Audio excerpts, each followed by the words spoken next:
నమో బ్రహ్మాదిభ్యో బ్రహ్మ విద్యా సంప్రదాయకర్తృభ్యో వంశ ఋషిభ్యో మహద్భ్యో నమో గురుభ్యః. ఓం సహనా భవతు సహనౌ పునఃతు సహ వీర్యం కరవావహై తేజస్వినావధీతమస్తు మా విద్విషావహై. వివేక చూడమైనటువంటి గ్రంథాన్ని చెప్పుకుంటున్నాం మనం. పోయిన వారంలో 250వ శ్లోకం వరకు చెప్పుకోవడం జరిగింది.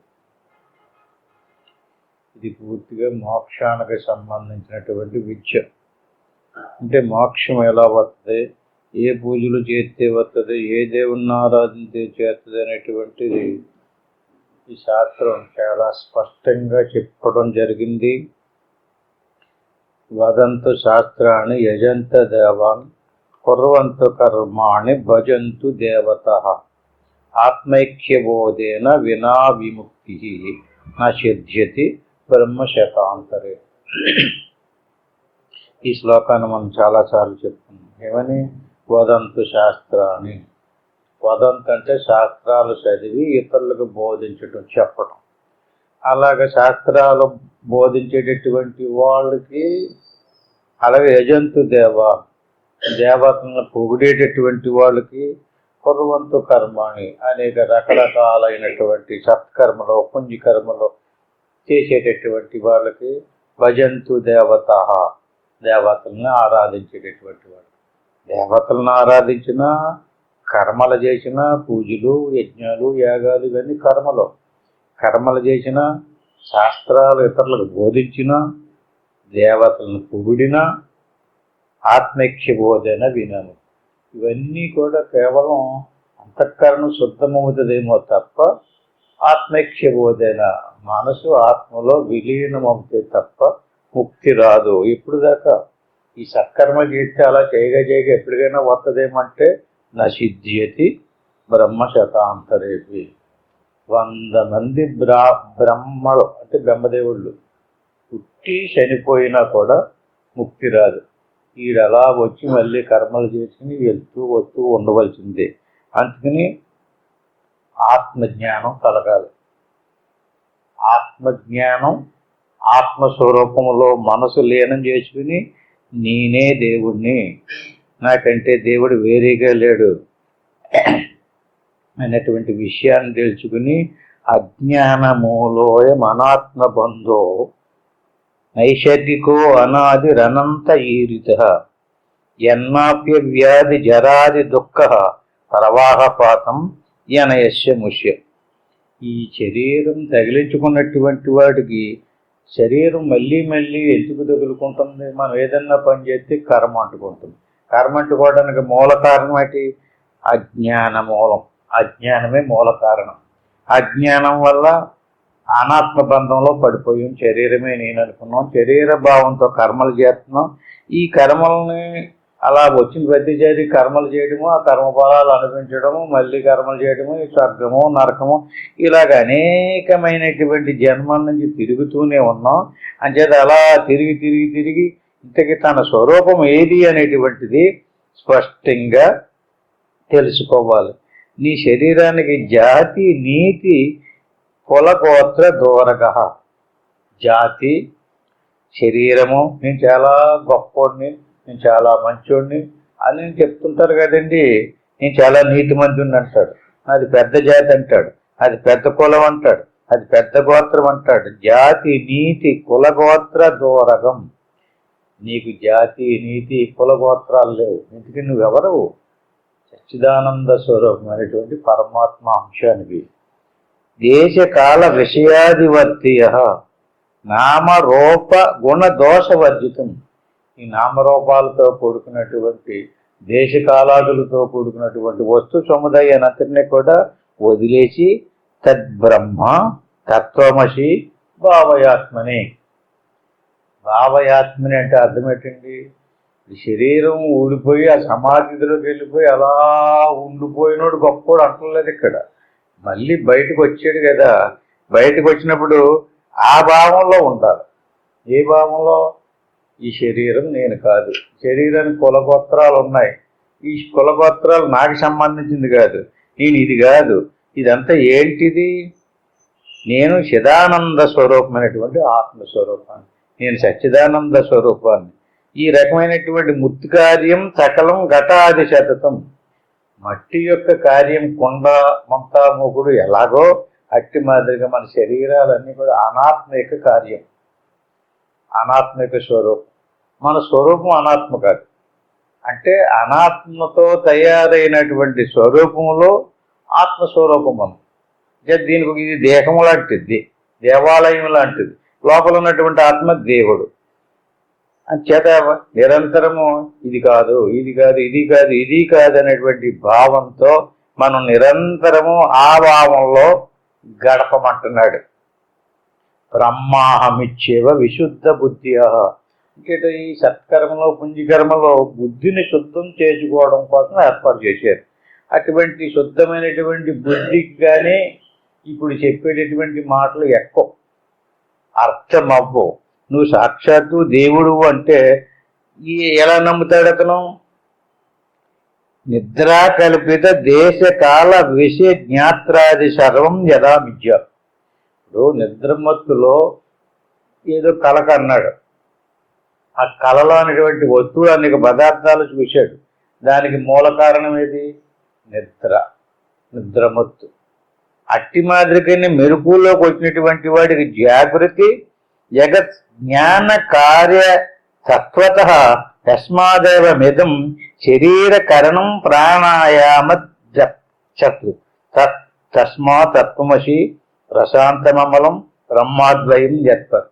అంటే స్వప్నము నిద్ర కారణం వల్ల స్వప్నంలో ఉన్నటువంటి అనేక వస్తువులు చూసాం మనం. అంటే స్వప్న వస్తువులు కల్పించబడడానికి మూల కారణం ఏది? అక్కడ ఏం తెల్లలేదు మనకి, నిద్రమత్తులో ఉన్నాం. మనసు ఏదేదో కల్పన చేసింది, అదే నిజం అనుకున్నాం. మెలకులోకి వచ్చాం కదా, మెలకుల్లోకి వచ్చినప్పుడు నిద్రమత్తు లేదు కదా. అప్పుడు మరి మెలకుల్లో వచ్చినటువంటి వస్తువులకు మూల కారణం ఏంటి? అజ్ఞానం. మెలకులో ఉన్నటువంటి వస్తు సముదాయం అంతటికి మూల కారణం అజ్ఞానం. నిద్రలో ఉన్నటువంటి స్వప్నంలో చూసినటువంటి వస్తువులన్నిటికి మూల కారణం నిద్రమత్తు. అంటే నిద్రమత్తులో యథార్థం గమనించలేకపోయాం, మెలకువలో యథార్థం గమనించలేకపోతున్నాం. దేనివల్ల? అజ్ఞానం వల్ల. అంచేత అజ్ఞానం అనేటువంటి దానిని మనం పోగొట్టుకున్నట్లయితే ఉన్న వస్తువుని ఉన్నది ఉన్నట్టుగా చూడగలుగుతాం. యత్పరం సకల వాగ గోచరం గోచరం విమల బోధ చక్షుష శుద్ధ చిద్గణ మనాది వస్తుయ తద్బ్రహ్మ తత్వమసి భావయాత్మ. అంటే మనం నిరంతరం ఈ రకంగా ఇది అనాత్మ, ఇది అనాత్మ, ఇది కాదు నేను, ఇది నేనని విచారణ చేస్తే యత్పరం సకల వాగ గోచరం. అది నాకు తెలుస్తలేదండి, అది నాకు కనపడతలేదు అంటున్నాం కదండి. ఇక చెప్తున్నాడు ఏమని? యత్పరం సకల వాగ గోచరం. నీలోనూ మాలోనూ అందరిలోనూ విషయం అంతటిలోనూ ఏ పరమాత్మ స్వరూపం అయితే ఉందో ఆ పరమాత్మ స్వరూపం వాక్ అగోచరం. దాన్ని ఇలా ఉంది అలా ఉందని చెప్పేసి చెప్పడానికి వాక్కు పనిచేయదు. గోచరం కాదు, వాక్కు గోచరం కాదు. విమల బోధ చక్షుష. ఇలా భాష నేత్రాలతో ఈ చక్షువులతో అది కనిపించదు, ఈ చక్షువులకు కనిపించదు. శుద్ధ చిద్గణ మనాది వస్తు యద్బ్రహ్మ తత్వమసి భావయ. అంటే మనస పోవాలి, మనసును తీసేయాలి. శుద్ధమైనటువంటి శుద్ధ చిద్గణ మనాది వస్తు, ఆది అంతము లేనటువంటి ఆ వస్తువుని చూడాలి అంటే దేనితోటి మనం చూస్తున్నాం? మనసుతోటి లేక బుద్ధితోటి. ఈ శుద్ధమైనటువంటి బుద్ధితో తప్ప దాన్ని మనం చూడలేమంటున్నాడు. అంటే ముందు మనసును శుద్ధం చేసుకో, బుద్ధిని శుద్ధం చేసుకో. అసలు దేవుడు ఎక్కడున్నాడో, దేవుడు ఎలా ఉన్నాడో దానిని మనం ముందు వినాలి, చదవాలి, తెలుసుకోవాలి. అలా తెలుసుకున్న తర్వాత దాన్ని మనం తెలుసుకోగలుగుతాం. ఈ రకంగా అంతఃకరణంలో భావయాత్మని, అంతఃకరణం అంటే భావము, నేనున్నానన్నటువంటి భావం ఉంది కదా, ఆ అంతఃకరణ భావంతో దాన్ని భావన చేయమంటున్నాడు. ఏమని భావన? సోహం, ఇది కాదు అది నేను, తత్వమసి తత్తు, ఈశ్వరుడిలోని ఆత్మ, త్వం జీవునిలోని ఆత్మ, అసి రెండింటికి భేదము లేదు. అటువంటి తత్వస్వరూపం ఏదైతే ఉందో ఈ అనాత్మ దృశ్యాన్ని అంతటిని తొలగింతే తప్ప షడూర్మి వీర యోగిష్య భావితం నా కరణైర్విభావితం బుద్ధ్యవేద్య మనసి వద్యభూతియ తద్బ్రహ్మ తత్వమసి భావయత్. షడూర్మి వీర యోగివద్భావితం. సట్ అంటారు షడూర్ములు. ఇప్పుడు ఆ లోపల ఉన్నటువంటి మన స్వరూపం ఏదైతే ఉందో షడూర్మి రహితం, యోగములోనే అది తెలియబడుతుంది. యోగి ఉద్భావితం, హృదయంలో ఈ షడ్భావ వికారాలు ఏదైతే ఉన్నాయో షడూర్మి రహితం. షడూర్మి రహితం అంటే 6: చుత్తు, పిపాస అంటే ఆకలి, దప్పిక, పుట్టుక, సావు, మోహము, ఈ రకమైనటువంటి ఏదైతే ఉన్నాయో ఇవన్నీ కూడా షడూర్ములు అంటారు. ఆత్మకాయ లేవు, ఏం లేదు, దానికి ఆకలి ఉండదు, దప్పిక ఉండదు, శోకము లేదు, మోహం లేదు, పుట్టుక లేదు, సాగు లేదు. ఈ 6 అంశాలు లేనటువంటి వస్తువేదో అది నీ స్వరూపం అని భావన చెయ్యాలి. నాకు ఈ 6 లేవు. ఆకలి దప్పికలు ఎవరికున్నాయి? ఆకలి దప్పికలు ప్రాణమయ కోశానికి సంబంధించి. మన శరీరంలో ప్రాణం ఉంది కదండి, ఎవరి శరీరంలో ప్రాణం ఉందో ఆ ప్రాణం ఏ జీవిలో ఉన్నా సరే ఆకలి దప్పికలు ఉంటాయి. అంటే ఆకలి దప్పికలు రెండింటికి, ఆకలి దప్పికల్ని కలిగించేది ప్రాణం. ప్రాణం లేకపోతే ఆకలి దప్పికలు. శోకమోహాలు ఇవి మనసుకు సంబంధించినవి. ఎవరి శరీరంలో మనసు నశించలేదో, మనసును దాటలేదో, ఎవరి శరీరంలో మనసు ఇంకా చక్కగా వృద్ధి చెందుతూ ఉందో అటువంటి వాడికి శోకమోహాలు ఉంటాయి. మనసు ఉందా? ఖచ్చితంగా శోకం ఉంటుంది, దుఃఖం. శోకం అంటే దుఃఖం, మోహం అంటే భ్రమ. ఇంక శరీరం ఉంది కదండి, సావు పుట్టుకలు ఉంటాయి. శరీరానికి సావు పుట్టుక, మనసుకి సుఖమో దుఃఖము, ప్రాణానికి ఆకలే దప్పుక. ఇప్పుడు చూడండి, దేని లక్షణాలు దేనికి సంబంధించినయో అవి యోగికి మాత్రమే తెలుసు. యోగం చేసినటువంటి వాడు, మనసును దాటినటువంటి వాడు కరణైర్విభావితం. ఆకలి వేస్తుందండి, నాకు ఆకలి వేస్తుందండి అన్నాడు అనుకోండి, వాడికి ఆకలి లేదు. ఆకలి ఎవరి లక్షణం? ప్రాణాన్నది. నాకు చాలా బాధగా ఉందండి, భయంగా ఉందండి, దుఃఖంలో ఉన్నానండి అన్నాడు అనుకోండి, సుఖ దుఃఖాలు ఎవరి లక్షణాలు? మనసుకు సంబంధించినవి. ఎవరిది సంబంధించిందో వారికి దాన్ని విడగొట్టి చూస్తే మనం మిగులుతాం. ఆకలి దప్పికలు మనే కాదు, ప్రాణానే. అప్పుడు ఈ ఆకలి వేసింది అనుకోండి, దప్పికేసింది అనుకోండి, నా ప్రాణానికి ఆకలి వేస్తుందండి, నా ప్రాణం ఆకలి కలిగించిందండి, దాహం కలిగించిందండి, విడగొట్టి చూసుకోవాలి. అలాగే మనసు ఉందనుకోండి, మనసుకి సుఖ దుఃఖాలు ఉంటాయి. ఒకప్పుడు అన్ని విధాలుగా బాగుంటే నాకు చాలా హాయిగా ఆనందంగా ఉందండి, చాలా సుఖంగా ఉందంట. దానికి అనుగుణంగా జరగకపోతే నాకు అంత బాధగా ఉందండి అంటుంది. అంటే సుఖ దుఃఖాలకు మూల కారణం ఏది? నీ ఆత్మ కాదు. ఆకలి దప్పికలకి నీ ఆత్మ కాదు. పోనీ జనన మరణాలతో అది కూడా నీకు సంబంధించింది కాదు. అవి దేనికి సంబంధించినవి? శరీరానికి సంబంధించింది. పుట్ట్యం అది మనసుకి ప్రాణానికి సంబంధించింది కాదు, ఆత్మకి సంబంధించింది కాదు. దేని లక్షణాల్లో బుద్ధి అవేద్య మనవద్య బూది, నీకు బుద్ధితోటి వాటిని కనిపెట్టాలి. జనన మరణాలు శరీరాన పుట్టింది, ఇది పరిణామం చెందుతుంది, మార్పు చెందుతూ వస్తూ పోతూ ఎదగడము పుట్టడము, ఈ రకమైనటువంటి బుద్ధి అవేద్య మనవద్య భూతియ యద్బ్రహ్మ తత్వమసి భావయ. దేనికో దానికి సంబంధించిన దానిగా విడదీసుకుని నీకు సంబంధించింది ఏది? నీకు సంబంధించింది తద్బ్రహ్మ తత్వమసి భావయాత్మ. నేను బ్రహ్మమును, తత్వమసి, నేను ఆత్మస్వరూపాన్ని, నేను అనాత్మస్వరూపాన్ని కాదు. ఆకలి దప్పుకులు, సుఖ దుఃఖాలు, శోకమోహాలు, జన్మ మరణాలు నా స్వరూపానికి సంబంధించినవి కాదని వేరు చేసి నేను ఆత్మస్వరూపం, ఆత్మ నిత్య సుఖ స్వరూపం, ఆనంద స్వరూపం, జ్ఞాన స్వరూపం, సత్యం, భ్రాంతి కల్పిత జగత్ కళాశ్రయం స్వాశ్రయం చ సదసద్విలక్షణం.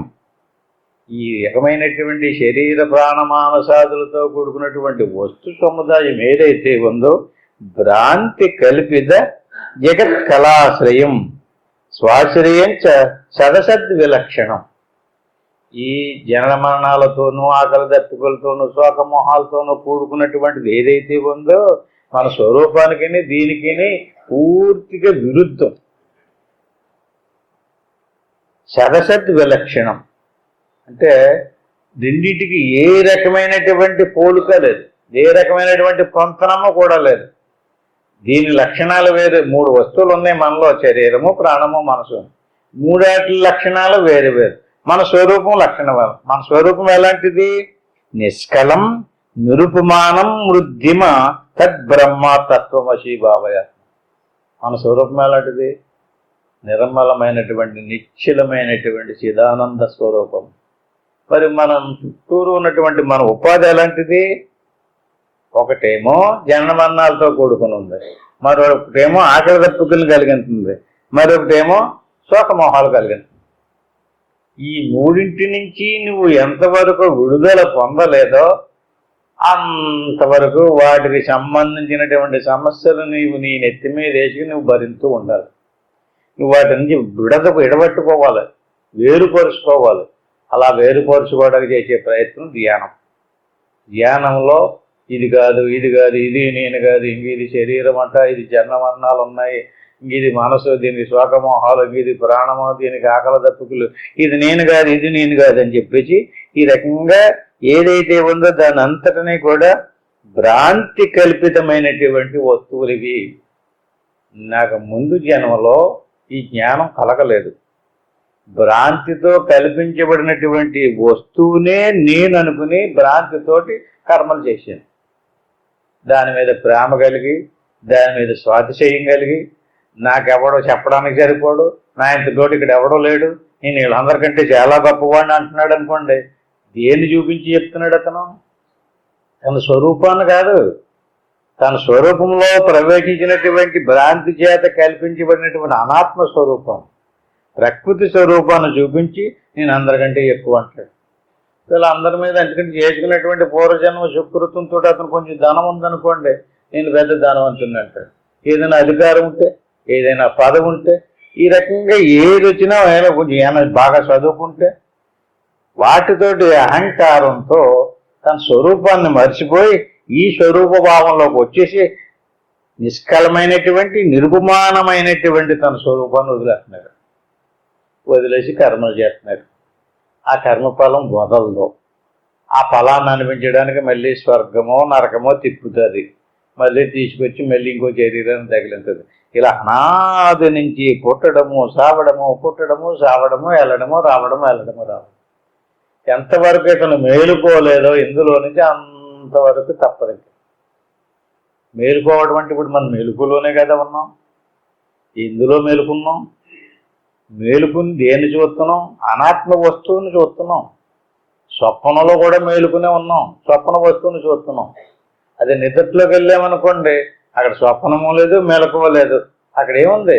అంత నిర్వికారమైనటువంటిది. కానీ ఆ నిర్వికారమైనటువంటిది ఆ శూన్యం కూడా ఆత్మ కాదు, దాన్ని కూడా దాటాలి. అలా దాటి నిష్కలం నిరుపమానం అటువంటి నిర్మలమైనటువంటి సచ్చిదానంద స్వరూపం ఆత్మ. అదే మన స్వరూపం. దేవుడికి దానికి భేదం లేదు. ఎందుకంటే నేను తక్కువ, దేవుడు ఎక్కువ, దేవుడు గొప్పవాడు. నేను జనన మరణాలతో కూడుకున్నటువంటిది నువ్వు కాదు, నీ శరీరం. ఆకలి దప్పులతో కూడుకున్నటువంటిది నువ్వు కాదు, నీ ప్రాణం. శోకమోహాలతో ఉన్నటువంటిది నువ్వు కాదు, నీ మనస్సు. నువ్వు వీటిని వేరుపరిచి చూసుకున్నట్లయితే నీకు ఆకలి దప్పుకులు లేవు, శోకమోహాలు లేవు, జనన మరణాలు లేవు. చిదానంద రూప శివోహం శివోహం.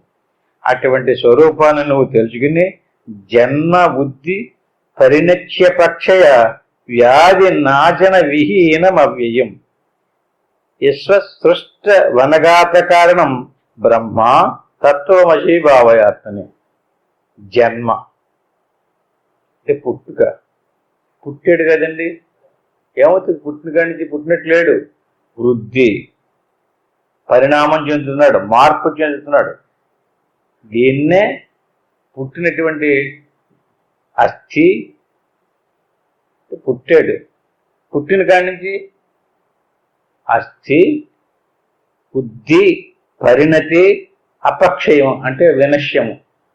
వీటిని అస్థి జాయతే, వర్ధతే, విపరిణమతే, అపక్షీయతే. ఇవి మళ్ళీ రకాలు. అక్కడేమో షడూర్ములు అంటారు, ఇక్కడ ఇది మళ్ళీ సద్భావ వికారములు. షడూర్ములు అంటే ఇందాక చెప్పుకున్నాం, మనసు, శరీరము, ప్రాణము. వీటికి ఒక్కొక్క దానికి 3 లక్షణాలు ఉన్నాయి, 2 లక్షణాలు ఉన్నాయి. ఆకలి దప్పుకులు 2, శోకమోహాలు 2, జనన మరణాలు 2. ఈ 3 6 షడూర్ములు, షట్ ఊర్ములు. ఇక్కడేటి? ఇక్కడ సద్భావ వికారములు. షట్ అంటే ఇక్కడ కూడా 6. అస్థి ఉండడం, జాయతే పెరగటం, వర్ధతే బలవడం, వృద్ధి చెందడం, విపరిణమతి మార్పు చెందడం, అపక్షీయతి క్షీణించడం, వినశ్యతి నశించడం. ఈ రకమైనటువంటి సద్భావ వికారాలతో కూడుకున్నటువంటి దానికి ఏదైతే ఉందో దానికి వ్యాధి, నాశనము మొదలైనటువంటి లక్షణాలు ఉన్నాయి. ఈ వస్తువు ఏదైతే ఉందో ఈ సద్భావ వికారాలతో అది ఆరోగ్యవంతంగా ఎప్పుడూ సుఖంగా ఉండదు. కడుపు నొప్పో, కాలు నొప్పో, ఏదో వ్యాధి ఉంటుంది, బీపీయో, షుగరో ఏదో ఒకటి ఉంటుంది. ప్రాణానికి కొన్ని లక్షణాలు ఉన్నాయి, మనసుకి కొన్ని లక్షణాలు ఉన్నాయి, శరీరానికి జనన మరణాలతో. అలా పోనీ జనన మరణాలతో కూడుకున్నటువంటి దానికి సరిపోలేదు. మళ్ళీ ఈ జనన మరణాలతో కూడుకున్నటువంటి శరీరానికి మళ్ళీ 6 లక్షణాలు ఉన్నాయి. అస్థి జాయతే, వర్ధతే, విపరిణమతే, అపక్షీయతే, వినశ్యతి. ఈ శరీరానికి వ్యాధులు, రోగాలు. ఇంతకు ముందు చెక్కుండి కూడా ఎలాగైపోయేటి అంటుంటాం. ఎందుకని? చూస్తూ ఉండగానే ఆ మనిషిని మనం పోలిక కట్టలేం. అదేంటి, అతను అందులో ఉన్నవాడు అప్పుడు ఇప్పుడు ఒకడే, ఆడు మారలేదు. కానీ ఆడు తగిలించుకున్నటువంటి వస్తువు మారిపోయింది, రూపం మారిపోయింది. ఈ రకంగా సద్భావ వికారాలతో కూడుకున్నటువంటి షడ్వికారములు లేనిది ఆత్మ. దానికి షడ్భావ వికారాలు లేవు, షడూర్ములు లేవు, ఆకలి దప్పుకు లేవు. అది నిరంతరమైనటువంటి చిదానంద స్వరూపం. విశ్వం యొక్క సృష్టి, స్థితి, లయాలకు కారణమైనది నువ్వు బ్రహ్మానివి. ఏదైతే నీ స్వరూపమునందు ఈ జనన మరణాలతో కూడుకున్నటువంటి సద్భావ వికారాలతో, షడూర్ములతో కూడుకున్నటువంటి ఈ వస్తు సముదాయం ఏదైతే ఉందో దీనికి నువ్వు ఆధారం. భూమిని ఆధారం చేసుకుని మొక్కలు మొలిసినట్లుగా మన ఆత్మస్వరూపాన్ని ఆధారం చేసుకుని ఇవన్నీ వృద్ధి చెందుతున్నాయి, పరిణామం చెందుతున్నాయి, నశిస్తున్నాయి, మళ్ళీ పుట్టుకొస్తున్నాయి. ఎందులో నుంచి? మన స్వరూపం అలాగే ఉంది. కానీ మనం కనిపెట్టలేదు, చచ్చిపోయామనుకుంటున్నాం, మళ్ళీ పుట్టేమనుకుంటున్నాం. దేన్ని చూస్తున్నాం మనం? పోతూ ఉండేదాన్ని చూస్తున్నాం. కానీ మన స్వరూపంలో వచ్చి పరిణామం చెంది ఎక్కడైతే పుట్టిన దగ్గర నుంచి చూడండి, మన స్వరూపం మామూలుగా ఉండినప్పటికీ కూడా మన స్వరూపం ముందు ప్రవేశించిన మన శరీరం ఎలా మారిపోతుందో మనం చూసుకుంటే తెలుస్తుంది కదా. మన చిన్నప్పుడు ఫోటో చూసుకుంటే నేను ఎలా ఉండేవాడినే అని మనకే ఆశ్చర్యపోతుంది. ఎందుకు మారిపోతుంది అంటే అట్టి మాదిరిగా మన స్వరూపాన్ని చూడలేదు, మారిపోయేదాన్ని చూస్తున్నాం.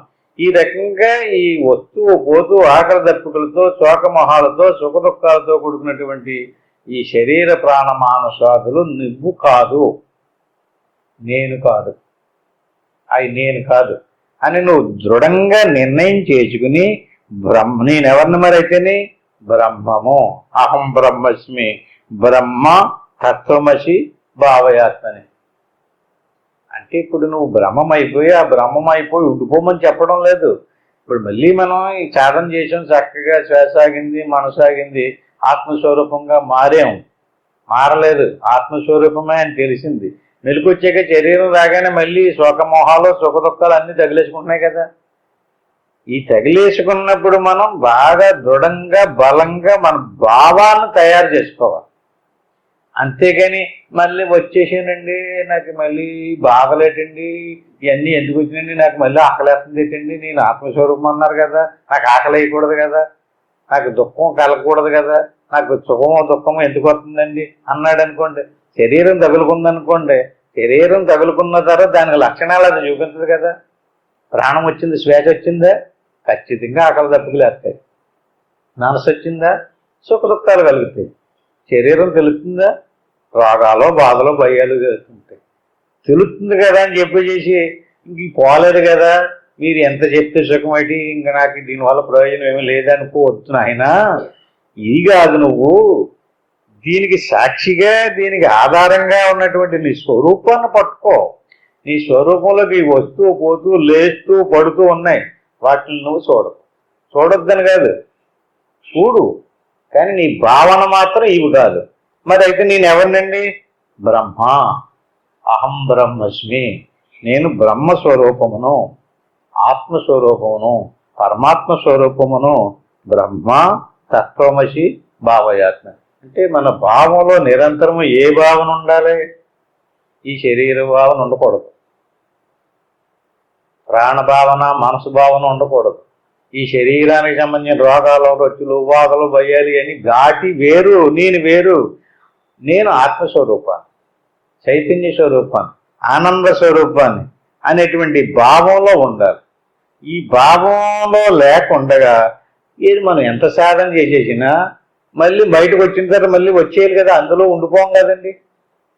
ఆ సమాధితులు అలా ఉండిపోం కదా. ఇక్కడ ఈ సందర్భంలోనే యోగ వాసిష్టంలోనే వచ్చిన పెద్ద కథ చిన్నగా సింపుల్గా చెప్పుకుందాం. ఒక మహారాజు ఉన్నాడండి, అతని పేరు శిఖిధ్వజ మహారాజు. అతనికి మనకలాగే సత్యమేంటో తెలుసుకోవాలనుకున్నాడు.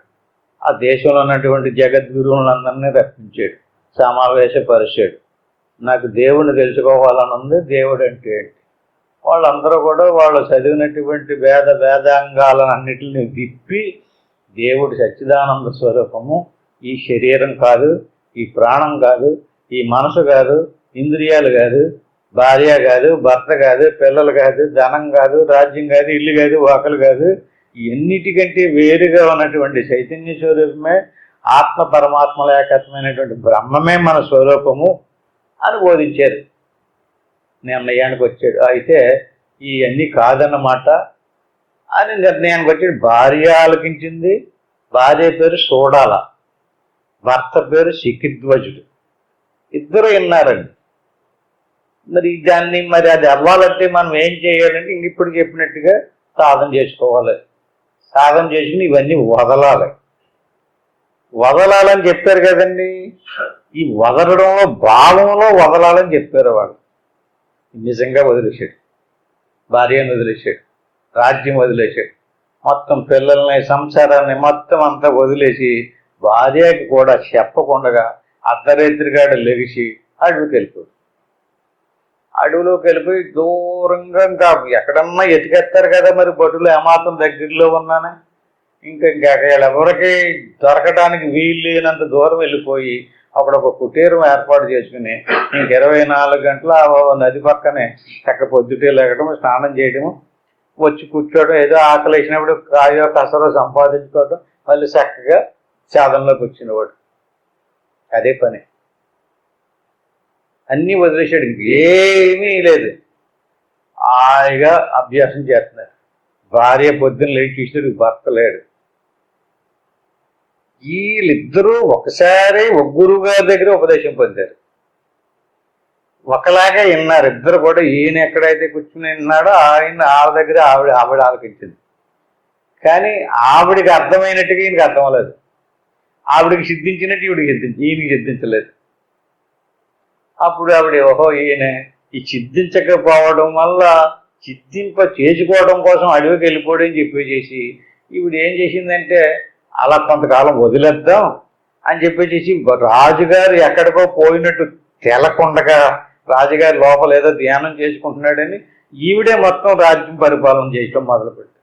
ఈవిడ చేతులకు తీసుకుంది మొత్తం పరిపాలనా విధానం ఎలా చెయ్యాలి ఏంటంటే పరిపాలన చేస్తుంది, సంసారం అంతా చక్క పెడుతుంది, ధ్యానం చేసుకుంటుంది, జ్ఞానభావంలో నిష్ణాతురాలు అయిపోయింది. అలా కొన్ని సంవత్సరాలు గడిచిపోయినాయి. అప్పుడు ఈయన ఏం చేస్తున్నాడో ఎంతవరకు ఈయన సాధన ఉందో చూడాలనిపించింది. ఆవిడ చూడాలనిపిని ఆ శరీరంలో నుంచి సూక్ష్మ శరీరంలో నుంచి బయటకు వచ్చేసి ఆకాశ గమనం ద్వారా ఈయన ఎక్కడున్నాడు మొత్తం అంతా తిరిగి కనిపెట్టేటప్పటికి కోపం గట్ట పెరిగిపోయింది. ఆనవాళ్ళు తెలియకుండా అయిపోతున్నాడు. అతను తపస్సు చేసుకుంటున్నాడు.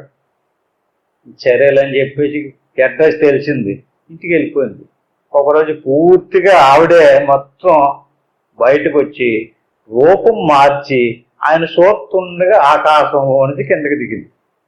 ఒక కుర్రోడు వేషం, పురుషుడు వేషం వేసుకునేటప్పటికి ఈయన చక్కగా కూర్చున్నాడు. ఆకాశంలో ఎదురుగుండగా ఒక దేవత దిగొచ్చినట్టుగా ప్రత్యక్షం అయిపోయాడు.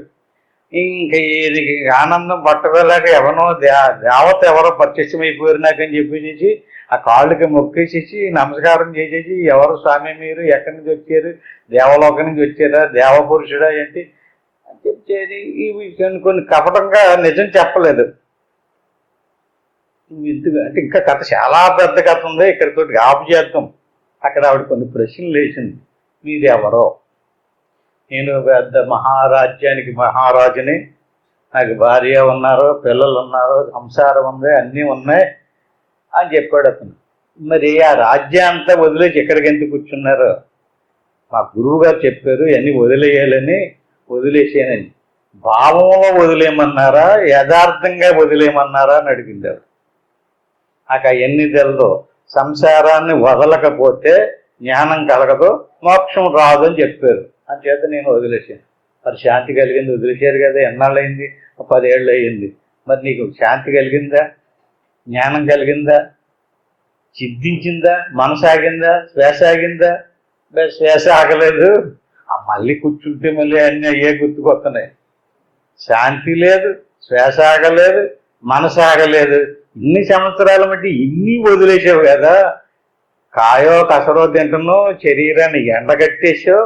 అరణ్యంలో కూర్చున్నప్పుడు మరి నీ శ్వాస ఆగిపోవాలి కదా, మనసు ఆగిపోవాలి కదా, దూరంగా వెళ్ళిపోయావు కదా, దూరంగా వచ్చేసావు కదా, ఎందుకు ఆగలేదు అంటే ఆగలేదు. అప్పుడు ఏ భావంలో నువ్వెవరో దాన్ని నువ్వు చూసుకోకుండా దీన్ని నేను అనుకోవడం వల్ల, ఇవే నాకు బంధకారణం అనుకోవడం వల్ల నువ్వు అది వదిలేసావు. ఇప్పుడు ఇక్కడ మళ్ళీ కుటీరం తయారు చేసి, ఈ కుటీరం ఎవరిదే? నాది. ఈ కమండలం ఎవరిదే? నాది. ఎందుకు? నీళ్లు తెచ్చుకోవడానికి. ఈ దండం ఎగరదే? రక్షణ, ఏదన్నా పామో తేలో ఏదైనా వచ్చేస్తే కొట్టడానికి సపోర్టు. అంటే కొన్ని మరి కుటీరం ఎందుకు? వర్షం కట్టవుతే తల దాచుకోవడానికి. ఎవరి ఎన్ని? నాయి. ఏం వదలలేదు. అక్కడ రాజ్యం వదిలేవు, ఆ సామ్రాజ్యం వదిలేవు, ఇక్కడ సామ్రాజ్యం తయారు చేసుకుని ఇది నీదే. అంటే కళలోనేనంటే మెలుపులోనేంచి ఇదంతా భ్రాంతి కల్పితమైనటువంటి వస్తు సముదాయం. ఏది వదలమన్నారు మీ గురువు గారు?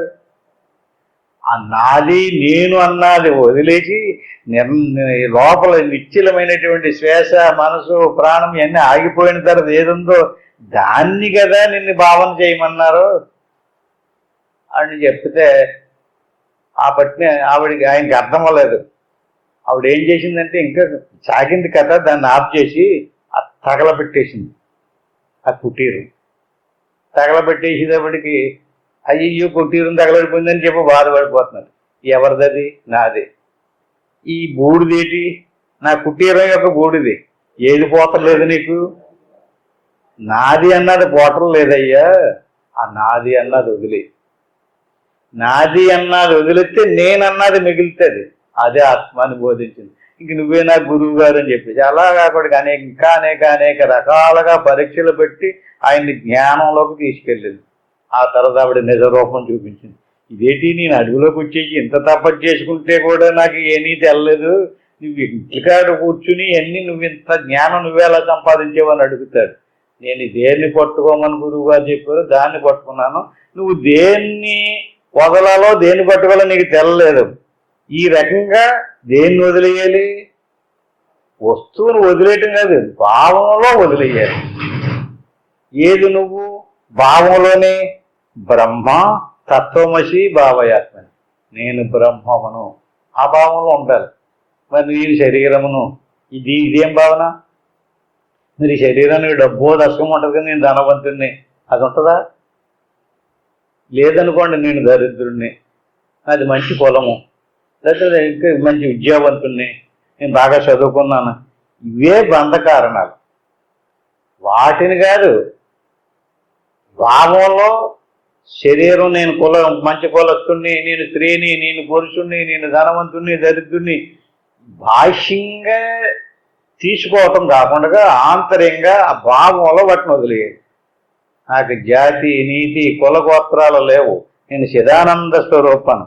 అస్థభేద మనపాస్థ లక్షణం నిస్తరంగ జలరాశి నిశ్చలం నిత్యయుక్త మవిభక్తమూర్తియ తద్బ్రహ్మ తత్వమసి భావయాత్మని. అంటే భేదరహితము, పరిణామరహితము, నిశ్చరంగ సముద్రం వల్లే. భేదరహితము, భేదం అంటే ఏంటండి?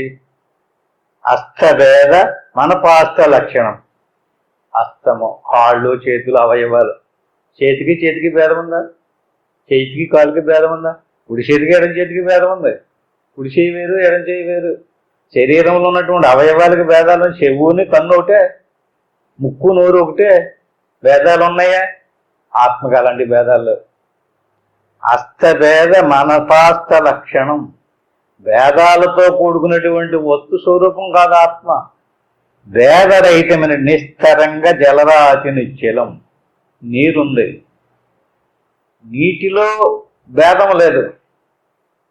అందులో బుడగలు ఉన్నాయి, కెరటాలు ఉన్నాయి, అనేక వస్తు సముదాయం ఉన్నాయి.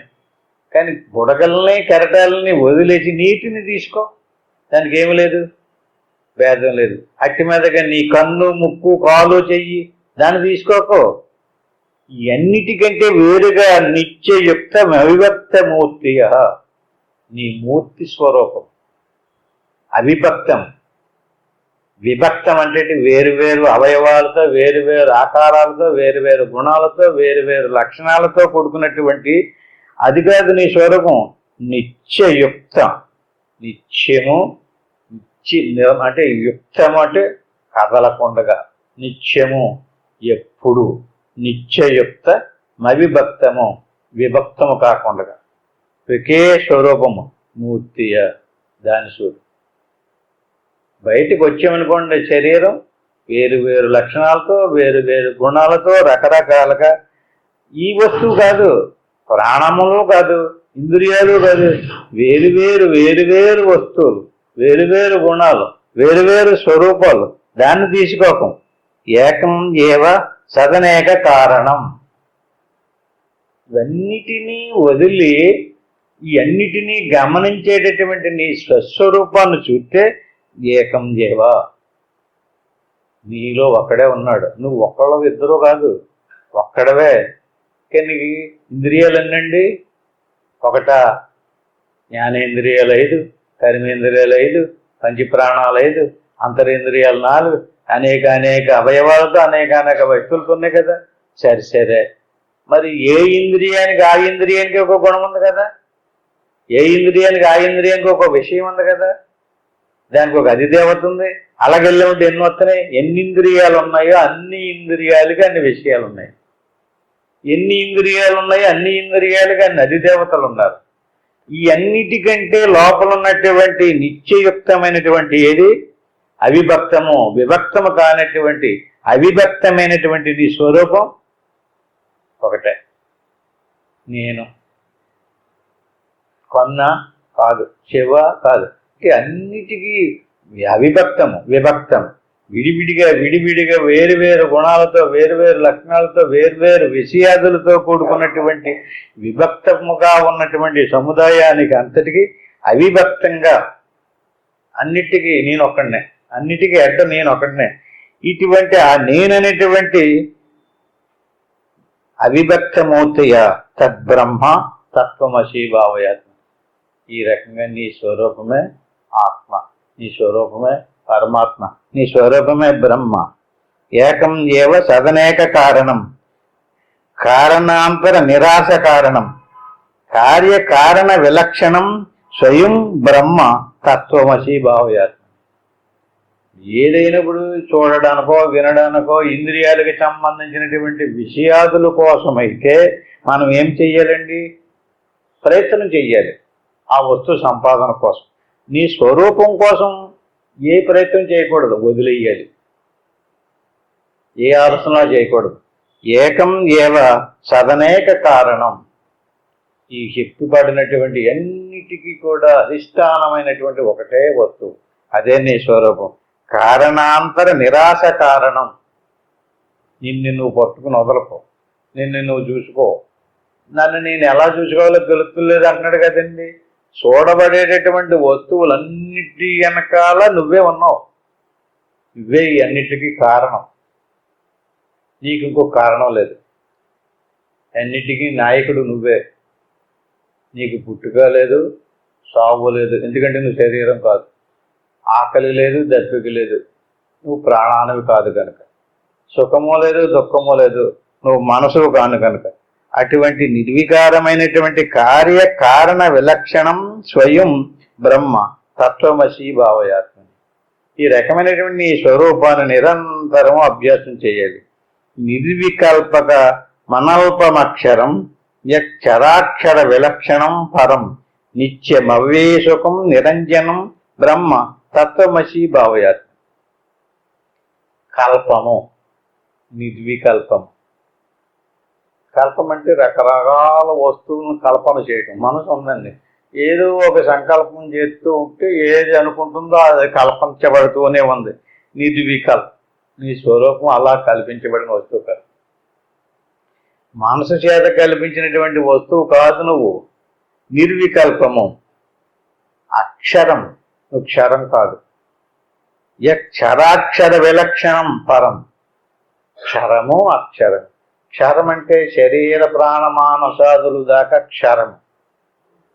అందులో ఉన్నటువంటి జీవుడు అక్షరం. ఈ జీవుడువు కాదు నువ్వు. క్షరము అంటే స్థూల సూక్ష్మ కారణ శరీరాలు, మహాకారణం అక్షరం. ఈ కాదు. నిత్యమవ్యే సుఖం నిరంజనం. నీ స్వరూపం నిత్య సుఖం. దీంట్లోకి వచ్చి దీన్ని తగిలించుకుని దీని ద్వారా సుఖం పొందాలనుకుంటున్నావు.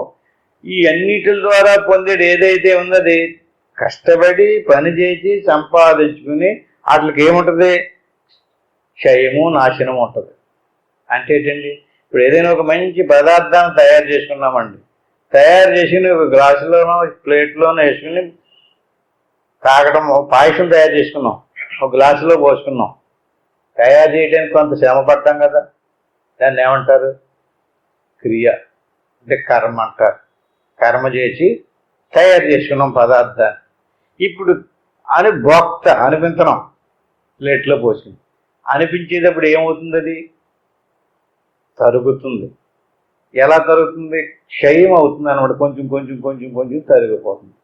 మొత్తం అంతా తరిగిపోయింది, నాశనం అయిపోయింది. నాశనం వేరు, క్షయం వేరు. తరగడం క్షయము, మొత్తం అంతా అయిపోవటం. ఇప్పుడు ప్లేట్లో ఏమీ లేదు, అసలు మొత్తం అంతా ఏమైంది? నాశనం అయిపోయింది. అట్టి మాదిరిగా మన శరీరం ద్వారా లేక మనసు ద్వారా ఇంద్రియాల ద్వారా ఏదైతే తయారు చేస్తున్నామో అదంతా కూడా ప్రయత్నం, కర్మ చెయ్యాలి. ఇప్పుడు మనం సుఖం పొందుతున్నామండి. సుఖం పొందుతున్నాం అంటే మనం పూర్వజన్మలో మంచి యజ్ఞాలు, యాగాలు, దానాలు, ధర్మాలు చేసేవాడి పుణ్యం వచ్చిందండి. ఏ ధనవంతుడు గడుపునో పుడతాడు, అది క్షయం అయిపోద్ది. క్షయం అంటే ఏంటండి? తరిగిపోద్ది. మనం అనిపించిపోద్ది, తరిగిపోద్ది. ఆ తర్వాత వచ్చిన శరీరం ఉంది కదా, నశించిపోద్ది. ఇప్పుడు మళ్ళీ ఏం చేయలేతున్నాం? మళ్ళీ అలాంటిదే రావాలంటే రాదు. పుణ్యం చేశాడు, స్వర్గం వచ్చింది. క్షీణే పుణ్యం మత్తీలోకం వచ్చింది, మళ్ళీ ఇక్కడికి వచ్చాడు. అట్టి మీద ఇక్కడికి వచ్చిన ప్రతిసారి పుణ్యమే చెయ్యాలన్నటువంటి నియమం లేదు. ఎందుకంటే మళ్ళీ ఏదో పొరపాటునే పాపం కూడా చేసేపట్టి అవకాశం ఉంది. శరీరం కదా, ఆ శరీరంతో అవసరాల కోసం ఎంత భగవంతుడు ఎంతో పుణ్యఫలంతో మంచి కోటేశ్వరుడు ఇంట్లో పుట్టించాడు. చాలా చక్కగా అన్ని మంచి పనులే చేస్తున్నాడు. కొన్ని ప్రభుత్వానికి దొరకకుండా వేరే వేరే ధన వ్యామోహంలో కూడా తప్పులు చేస్తారు, పాపం కూడా చేస్తారు. అసలు ఎవరెవరికో ఇబ్బందులు కూడా అవుతాయి, ఎవరెవరికో సంసారాలు కూడా నాశనం అవుతుంటాయి. వాళ్ళకి తెల్లదంతా వాళ్ళు ముందుకు వెళ్ళిపోవటం, డబ్బు సంపాదించడం అనేటువంటి ఆలోచనతో ఉంటారు, సంపాదించారు. ఏమైంది ఇదే ఆ పుణ్యఫలం సుఖం అనిపించేస్తున్నారు. అనిపించుంటే ఏమవుతుంది? క్షయం అయిపోతుంది. ఇంత సంపద ఎలాగొచ్చింది? పుణ్యకర్మ చేస్తే వచ్చింది. పుణ్యకర్మ చేస్తే వచ్చినటువంటి సంపదను అనిపించేటప్పుడు ఏమవుతుంది? క్షయం అయిపోతుంది. తర్వాత ఏమవుతుంది? గ్లాసులో పదార్థం లేదు, నశించిపోయింది. ఈ రకంగా నీ సుఖం ఏదైతే ఉందో నిత్యమవ్యయ సుఖం, నీ సుఖం అలాగ అనిపించి తరిగిపోదు. అలాగని కర్మ చేస్తే పోగొడినటువంటి సుఖం కూడా కాదు అది. కర్మ చేస్తే పోగుబడేటటువంటి సుఖం ఎలాంటిది? భార్య బిడ్డలు, ఇల్లు వాగుళ్ళు, మంచి పొలము, మంచి వ్యాపారము, మంచి ఉద్యోగము. ఇక్కడ దీనికి సంబంధించింది, కానీ నీ స్వరూపానికి సంబంధించింది మాత్రం కష్టపడితే వచ్చింది కాదు. భావంతో చాలా బాగా కనిపెట్టి చూడండి. బాహ్య సంబంధమైనటువంటి సంపదలన్నీ కర్మల వల్లే వస్తాయి, పుణ్యకర్మల వల్లే వస్తాయి. ఇప్పుడు పాపకర్మలు చేశారనుకోండి, నరకం వచ్చింది, మళ్ళీ పాపపు జన్మ వచ్చింది. పాపపు జన్మ వచ్చినటువంటి వాడు పుణ్యం చేసుకోవడానికి ఛాన్స్ లేదు. మళ్ళీ పాపమే చేస్తుంటాడు, నరకం వెళ్తుంటాడు. పుణ్యం చేసినటువంటి వాడు స్వర్గం వచ్చింది, మంచి ఉత్తమమైనటువంటి ధనవంతులు కడుపును పుట్టాడు, మళ్ళీ పుణ్యం చేసుకోవడానికి అవకాశం ఉంది. కానీ చిత్రం ఏంటంటే పాపం చేసుకోవడానికి కూడా అవకాశం ఉంది. పాపాత్ముడికి పుణ్యం చేసుకోవడానికి అవకాశం రాదండి. ఎందుకని? వాడిది బతకడానికే వాడికి అవకాశం లేదు. ఏం పుణ్యం చేస్తాడు అతను? వీడు పుణ్యమే చెయ్యాలి, కానీ కొన్ని పొరపాట్ల వల్ల ఈ పుణ్యం చేయడానికి అవకాశం ఉన్నటువంటి వాడు కూడా మళ్ళీ పాపం చేస్తుంటాడు. పాపం చేసేయడనుకోండి, మళ్ళీ పోయిన ఛాన్స్, మళ్ళీ ఎందులో పడిపోతాడో తెలు. అంటే వచ్చిన ప్రతిసారి పుణ్యమే చెయ్యాలి, పొరపాటు చేయకూడదు, తేడా చేయకూడదు. తేడా చేసాడా పక్కకి గెంటేసిందే, మళ్ళీ అలా వచ్చిన ప్రతిసారి పుణ్యమే చేయి. ఇదో పాపపుణ్యాలకి సంబంధించినటువంటి విద్య కాదు, బ్రహ్మ విద్య. ఇది జ్ఞానం, యోగం. క్షరాక్షర విలక్షణం. ఇది క్షరము కాదు. క్షరం అంటే నశించేది, నశించింది కాదు, నశించేది కూడా కాదు. జ్ఞానస్వరూపం అంటే నేను ఏదో చేయటం వల్ల వచ్చిందన్నామనుకో, అదేమైనట్టు అంటే ఈ రకంగా క్షరాక్షర విలక్షణం పరం, నిత్యమవ్యయ సుఖం, నిరంజనం. నిరంజనం అంటే అంటే ఏదో వస్తువు ద్వారా వచ్చినటువంటి ఆనందం కాదు అది. అంజనం అంటే ఇప్పుడు ఏదైనా కాటుక పామేమనుకోండి, ఒంటిగా అంటుకుంటుంది. అంజనం అంటే కాటుక.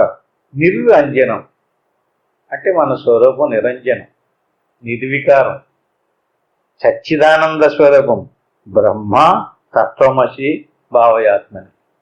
అటువంటి నిరాకారమైనటువంటి నిత్య సుఖస్వరూపమైనటువంటి నీ స్వరూపాన్ని భావన చేసుకో.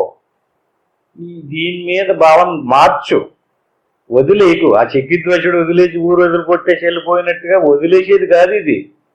వదిలేసి ఏం చేస్తావు నువ్వు? మళ్ళీ తెల్లారిన తర్వాత పరిగెత్తాలి భోజనానికి.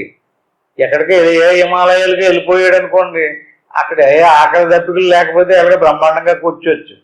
వాటి కోసం మళ్ళీ సన్నాశేషాలన్నీ వేయాలి. సుఖంగా నువ్వు ఎక్కడున్నావో అక్కడే ఉండి, ఎలాగ ఉన్నావో అలాగే సత్యాన్ని తెలుసుకోకుండా వేషాలేసి మోసాలు చేసి ఇటువంటి అద్భుతమైనటువంటి మానవ జన్మ యొక్క అవకాశాన్ని, జ్ఞానాన్ని పోగొట్టుకున్నాడా మళ్ళీ దురదృష్టవంతుడు అయిపోతాడు. యద్విభాతి చదనే కదా భ్రమ నామ రూప గుణ విక్రియాత్మన ఏమవత్ స్వయం అక్రియం చద బ్రహ్మ తత్వమసి భావయాత్మని. ఇది యాసాలు. యద్విభాతి చదనే కదా భ్రమ, అదంతా భ్రమ. వాడు భ్రమలో ఉండి వాడు చుట్టూరు ఉన్నటువంటి వాళ్ళని అందరినీ భ్రమలో ముంచుతూ ఉంటాడు.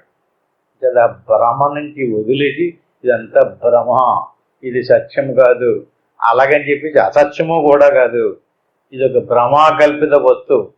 స్వప్నం ఎలాగైతే కల్పితమో మెలకు కూడా అజ్ఞాన కల్పితమని తెలుసుకుని దీని మీద మన దృష్టిని మార్చుకుని మన స్వస్వరూపం కల్పితమైనటువంటి వస్తువు కాదు, దానికి పుట్టుక సాగు లేదు, నిత్య సత్యమైనటువంటి చిదానంద స్వరూపం. ఎలా పరమాత్మ స్వరూపమో, ఎలా బ్రహ్మ స్వరూపమో, మన ప్రత్యేకాత్మ స్వరూపం కూడా అదే. అంచేత అదే ఇది, ఇదే ఇది, నేను బ్రహ్మమ్మనే అనేటువంటి భావంలో నిరంతరము గడిపినటువంటి వాడికి కర్మ అంటుకోదు, జన్మరాజ్యం ఏర్పడి మోక్షం వస్తుంది. అటువంటి మంచి విషయాలు తెలుసుకున్నాం. మళ్ళీ వచ్చే వారం మరికొన్ని విషయాలు తెలుసుకున్నాం. ఇంతటితోటి ముగించుకుని ఇప్పటి వరకు ఏం చెప్పుకున్నాం? ఈ రకంగా నేను శరీరం కాదు, నేను ప్రాణము కాదు, ఇంద్రియాలు కాదు, మనసు కాదు, ఇవన్నిటికంటే వేరుగా ఉన్నటువంటి ఆత్మస్వరూపమే నేను, అదే నేను, సోహం, అది నేను అనేటువంటి భావంలో ఇలా ప్రశాంతంగా కూర్చుని గురురు బ్రహ్మ గురురు విష్ణు గురురేవ మహేశ్వర గురువు సాక్షాత్తు పరబ్రహ్మ తస్మై శ్రీ గురవే. దీన్ని గురుమంత్రం అంటారు. దీన్ని ఒకసారి అనుకుని ఓం నమ శివాయ, దీన్ని పంచాక్షరి మంత్రం అంటారు. దీన్ని 3 సార్లు అనుకుని ఆ పైన ఏమీ అనుకోకుండా సోహం భావేన పూజ. అదే నేను. శ్వాసను గమనిస్తూ ఉండడమే సోహం భావ ధ్యానం. అలా శ్వాసను గమనిస్తూ ఉండినప్పుడు శ్వాస సన్నగిల్లి శ్వాస నిశ్చలంగా ఆగిపోయి మనసు ఆగిపోయినటువంటి స్థితి సమాధి. అంతవరకు ఇప్పుడు వెళ్ళమని కాదు, ఇంటికి వెళ్ళిన తర్వాత ఎవరెవరికి ఎంత అవకాశం ఉంటే అంత ప్రయత్నం చేయండి. నేను ఓంకారం చెప్పేదాకా చక్కగా కళ్ళు మూసుకొని అలా శ్వాసను గమనిస్తూ ఉండండి. ఓం తత్సత్.